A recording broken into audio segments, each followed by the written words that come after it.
Deixa eu pegar aqui o fio da meada um pouquinho. Vivemos no fim de semana, todos acompanharam pela televisão, enfim, pelas rádios, pela imprensa, o ápice, né, até agora, porque outros podem vir. É o caso de vários ápices, né? É uma cordilheira de ápices. O ápice do drama envolvendo o ex-presidente Lula. Como assim? Você está dramatizando? Não, drama no sentido assim, do clímax. Né? Lula está preso. Lula está preso.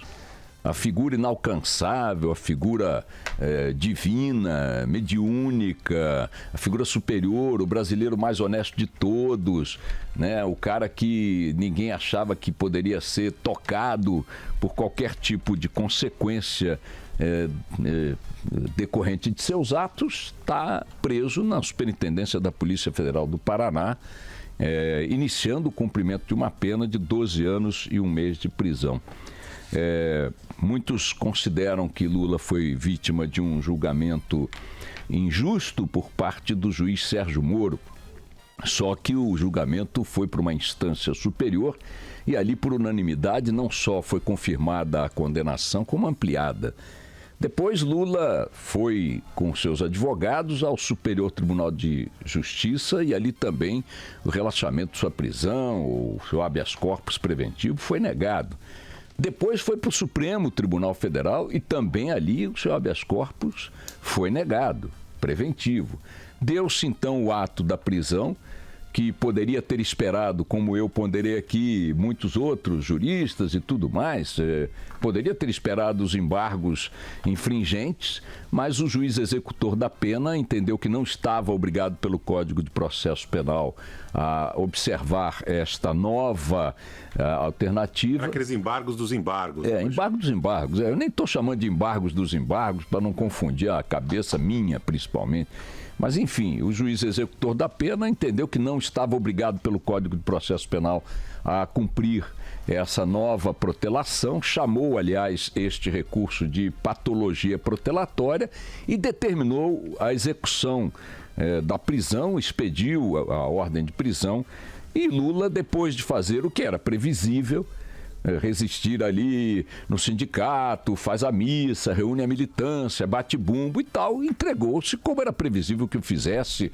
Registre-se aqui a maneira correta como as autoridades policiais conduziram esse impasse. Muita gente, inclusive jornalistas, defendendo que a polícia baixasse lá no minuto seguinte para capturar Lula a qualquer custo. E a pergunta é: que custo seria esse? Que cenas esse custo produziria ou exigiria? Seria o custo de cenas de conflitos campais, de tiroteios, bombas de gás lacrimogêneo, feridos? Quiçá um cadáver tão conveniente a quem está jogando na radicalização, né? Imaginem um cadáver para ser exibido, não importa por que lado desse confronto extremo entre os que querem botar fogo pela direita, os que querem botar fogo pela esquerda. Enfim, o processo se deu com as anomalias que eu chamaria de aceitáveis diante das circunstâncias.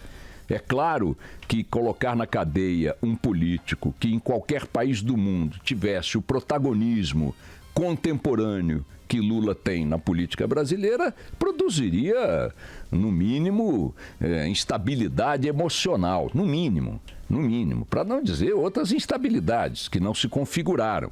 Mas esta de exacerbar os ânimos, atiçar as reações de um lado e de outro, é evidente que sim. Como se você pegar ali uma figura que é central na história recente de um país, nos últimos 30 anos, presidente 2 vezes, vitorioso 4 vezes nas eleições para a presidência da República com seu poste Dilma Rousseff, e por aí vai, e botar na cadeia o homem que foi o presidente da República com o maior índice de popularidade ao deixar seu segundo mandato, 80 e tantos %, a figura que é comparada por seus seguidores como a maior figura da política do Brasil em todos os tempos, o maior líder popular do Brasil em todos os tempos. Parte disso é verdade mesmo. Imagine o que significaria simplesmente bater na porta dele às 6 da manhã com o japonês da Federal e levar no camburão. Não ia ser assim. Dentro da excepcionalidade do acontecimento, registremos as coisas transcorreram na mais absoluta ou possível normalidade. O Lula tinha que ser preso imediatamente. Bom, tá bom, mas não foi. E aí? Deixou de ser preso? Não. E o que aconteceu, minha gente? Está preso. Hoje é uma segunda-feira e aqueles que batem no bumbo de que o país está à beira de uma guerra civil, aqueles que batem no bumbo dizendo que o ex-presidente Lula, uma vez preso, o país entraria em convulsão geral e coisa... Cadê? Não tem. E não vai ter hoje. E não vai ter amanhã. Ah, não, mas vão fechar as estradas. Sim, fecham estradas o tempo todo. A militância, né, especialmente do MTST, do MST, de outros grupos políticos, tem esse tipo de prática que de vez em quando, aliás, é ensaiada pela direita também.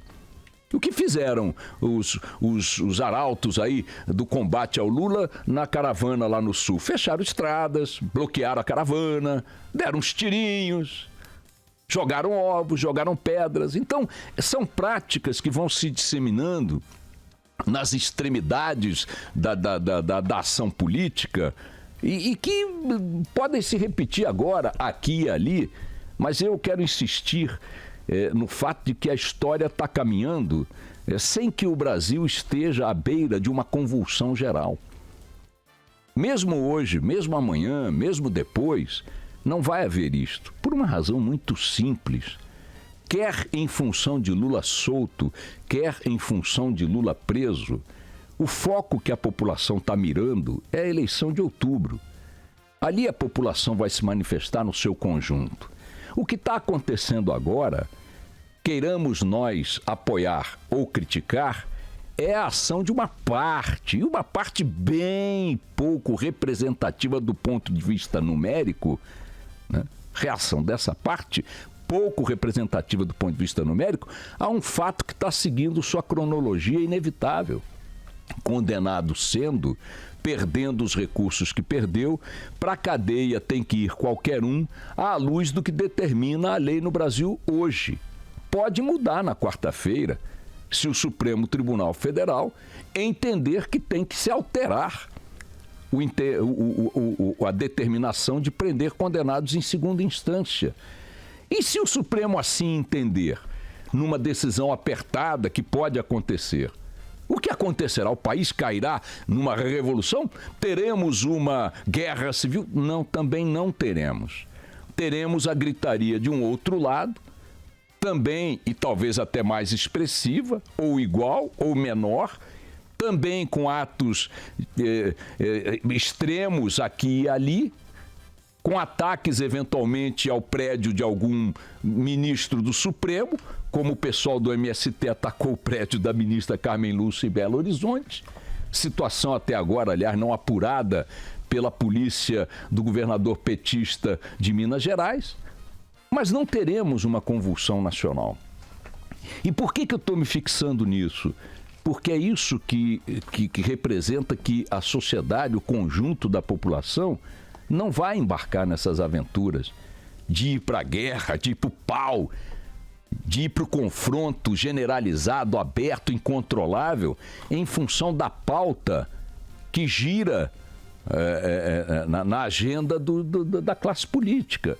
A hora que chegar um japonês da Federal na porta do Moreira Franco, do Temer, do Aécio Neves, haverá também quem queira dizer que é injusto, que é precipitado. Vocês têm dúvida que a hora que um figurão desse da República receber o que a justiça manda que se aplique a ele, também não haverá esse mesmo tipo de discurso? Haverá. Mas a população não vai embarcar nisso. Não vai embarcar como não está embarcando. Vou fazer aqui um paralelo. Ah, mas o brasileiro não se mobiliza. E o que aconteceu em 2013? Cadê essas multidões? Vou chegar mais longe. Cadê mesmo as multidões que se mobilizaram pró e contra o impeachment? Cadê algo que se assemelha àquilo? Então não é verdade que a população não se mobiliza. Não é verdade que ela não vai para as ruas quando de fato entende que tem que ir. Até mesmo com bandeiras inespecíficas, como foi em 2013. Foram milhões e milhões e milhões de brasileiros nas ruas. Cadê? Ah, se tornaram alienados? Abobaram-se? Desinteressaram-se da política? Não. O brasileiro jamais esteve tão interessado em política quanto está agora. E este conhecimento, este interesse, é que o está inspirando a não embarcar nessas canoas. Lula vai ficar preso até que o Supremo Tribunal Federal decida que deve ser solto, ou permanecerá preso se assim não decidir o Supremo Tribunal Federal, e a história vai continuar o seu curso. Ele será candidato se a justiça lhe conceder o direito à candidatura, e não será se a justiça não lhe conceder. E a história seguirá seu curso. E se Lula for candidato e vencer a eleição, fato que eu não acredito nem mesmo que ele se candidate, ou seja, nem mesmo com ele candidato eu acredito que a vitória eleitoral está assegurada, tenho sérias dúvidas quanto a essa possibilidade do já ganhou, que muitos acham que o Lula pode gritar. Se Lula for candidato, porque assim a justiça entender que deve ser, e se for eleito, porque assim a maioria do eleitorado entender que deve ser, o Brasil seguirá o seu curso. É muito importante a gente colocar em perspectiva histórica a crise que nós estamos vivendo, quer a econômica, quer a política. E se a gente olhar para o Brasil, e não precisa ir muito longe na história, se a gente pegar só o final do século passado para cá, especialmente o período da República, nós fomos o último país a merecer esse nome que aboliu a escravidão. Tivemos a nossa economia estruturada até o finalzinho do século retrasado na exploração de pessoas na forma escrava em função de sua cor. E não foi um fim da escravidão que redimiu os negros, não, que redimiu os escravos, não. Transformou-os em sub-brasileiros, como até hoje boa parte da população negra ainda é. Nós tivemos presidentes como Delfim Moreira que enlouqueceram no exercício do mandato. 2 outros morreram às vésperas de tomar posse, Rodrigues Alves, o avô do Aécio Neves, Tancredo. Nós tivemos um presidente que se suicidou, Getúlio Vargas, outro que renunciou, Jânio Quadros. Tivemos 2 impeachments, o do Collor, o da Dilma. Tivemos golpes militares, intervenções, ditadura, censura. Tivemos inflação de 70% ao mês. 70% ao mês. Tivemos confisco de poupança. O maluco do Collor foi lá e tomou o dinheiro das pessoas na mão grande. O nome disso era crise. O nome disso era o caos. O nome disso era o que vocês queiram chamar. E cadê o Brasil? O Brasil seguiu. Então é exatamente o que vai acontecer. Digo mais, isto que nós estamos vendo hoje tem muito bumbo, muita retumbância por 2 razões. Primeiro, porque os extremos gritam mais alto, sempre. Agem de forma mais histriônica, sempre. Gongórica, sempre. Teatral, sempre. Produzem cenas mais impactantes, sempre. É da natureza dos extremos.